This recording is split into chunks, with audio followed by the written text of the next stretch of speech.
so emotional. Just give me a moment to compose myself. I'm sorry, especially after Rick spoke about Desi. It was changed my perspective with the whole we get to. So, not so good.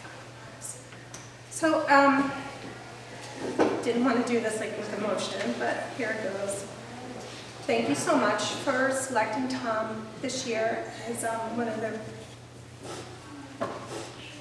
Gosh, wish Frank was here because he just could talk and not be as emotional as myself, so I apologize for that. But anyway, thank you to the committee for selecting Thomas as one of the inductees this year.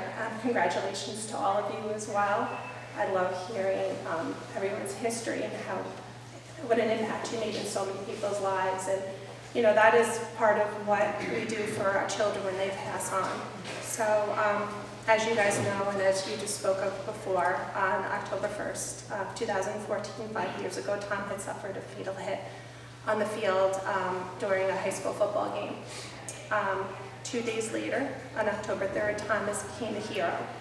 He saved the lives of so many people. We have been so blessed to have actually had all of his recipients primarily in our lives, still actively in our lives, because Tom was a real true hero. And at 16 years old, he knew how precious life was, and he was such a giver that we knew that we needed to continue Tom's legacy that way.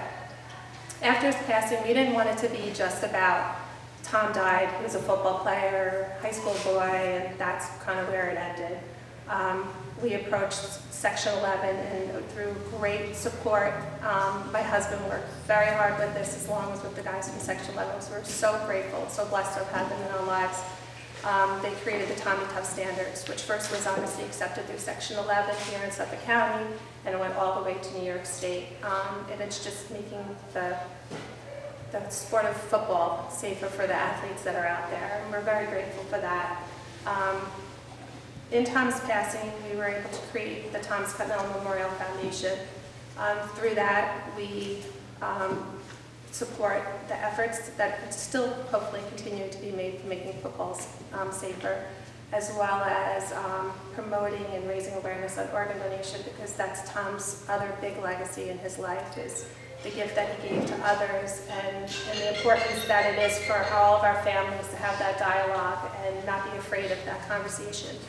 You know, Tom made that crystal clear to us, and we were grateful that we had that opportunity with him to discuss that. But he is a true hero in that sense, and if we are able to continue to raise that awareness and get more people to enroll and register, that's just, an impact, and you could be someone else's hero. So we're grateful for that. And obviously his legacy of just kindness. He was just a wonderful, remarkable 16-year-old boy, and what he taught me in 16 years, unbelievable. But what he's doing now after his passing is even more amazing.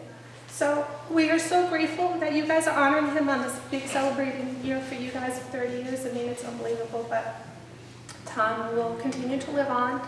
He'll live on through his legacy, through speaking of him, and every way that we can share his story and who he is and what he has done to change this world is important to us. So thank you so much. And I got this chance, so your words were moving for me, so I appreciate it. So thank you guys.